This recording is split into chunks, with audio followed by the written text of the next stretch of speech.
Domain name syntax, internationalization.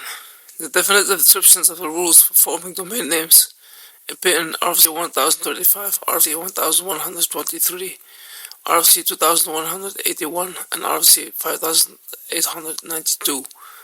A domain name consists of one or more parts, technically called labels. They are conventionally concatenated and delimited by dots, such as example.com. The rightmost label conveys the top-level domain. For example, the domain name www.example.com belongs to the top-level domain com. The hierarchy of domains descends from right to left.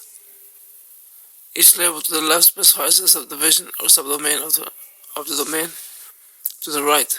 For example, the label example specifies a subdomain of the com domain, and www is a subdomain of example.com. This tree of subdivisions may have up to 127 levels. A label may contain 0 to 63 characters. The null label of length 0 is reserved for the root zone. The full domain name may not exceed the length of 253 characters in its textual representation. In the internal binary representation of the DNS, the maximum length requires 255 octets of storage, as it also stores the length of the name. Although no technical limitation exists to use any character in domain name labels, which are representable by octet, host names use a preferred format and character set. The characters allowed in labels are a subset of the ASCII character set, consisting of characters A through Z, digits 0 through 9, and hyphen. This rule is known as the LDH rule, letter digits hyphen. Domain names are interpreted in a case-independent manner. Labels may not start or end with a hyphen, and an additional rule requires that top-level domain names should not be all numeric. The limited set of ASCII characters permitted in the DNS prevented the representation of names and words of many languages in their native alphabet of scripts. To make this possible, ASCII approved the internationalization domain names and applications IDNA system by which user applications such as web browsers map Unicode strings into the valid DNS character set using punycode. In 2009, ICANN approved the installation of internationalized domain name country code top-level domains, TLDs, in addition. Many registries of the existing top-level domain names, TLDs, have adopted the IDNA system, guided by RFC 5890, RFC 5891, RFC 5892, RFC 5893. Name service. The domain name system is maintained by a distributed database system, which uses the client-server model. The node of this database are the name servers. Each domain has at least one authoritative DNS server that publishes information about that domain and the name service of any domains subordinate to it. The top of the hierarchy is served by the root name service, the service to query when looking up resolving a TLD, authoritative name server. An authoritative name server is a name server that only gives answers to DNS queries from data that has been configured by an original source.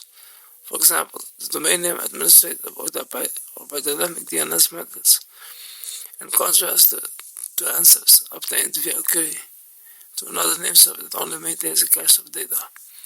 An authoritative name server can either be a primary server or a secondary server. Historically, the terms master, slave, and primary and secondary were sometimes used interchangeably, but current practice is to use the latter form. Primary server is a server that stores the original copies of all zone records. A secondary server uses a special automatic updating mechanism in the DNS protocol in communication with its primary to maintain an identical copy of the primary records. Every DNS zone must be assigned a set of authoritative name servers. This set of servers is stored in the parent domain zone with the name servers and as records. An authoritative server indicates its status of supplying definitive answers. deemed authoritative by setting a protocol flag called the authoritative ASCII bit in its responses. This flag is usually reproduced prominently in the output of DNS administration query tools, such as dig, to indicate that the responding name server is an authority for the domain name in question. Operation Address Resolution Mechanism. Domain name resolvers determine the domain name service responsible for the domain name in question by a sequence of queries starting with the rightmost top level domain label. For proper operation of its domain names resolver network, host is configured with an initial cache, hints of the known addresses of the root name service. The hints are updated periodically by an administrator by receiving a dataset from a reliable source. Assuming the resolver has no cache to run its accelerated process, the resolution process starts with a query to one of the root servers.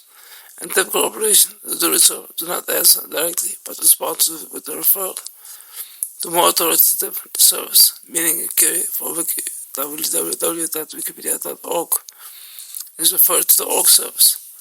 The resolver now queries the server referred to and iteratively repeats this process until it receives an authoritative answer.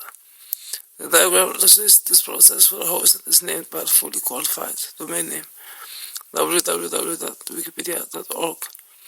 This mechanism would place a large traffic burden on the root service. If every resolution on the internet required starting at the root, in practice caching is used in the DNS service to offload to the root service, and as a result the root name service actually are involved in only a relatively small fraction of all the requests. Recursive and caching name server.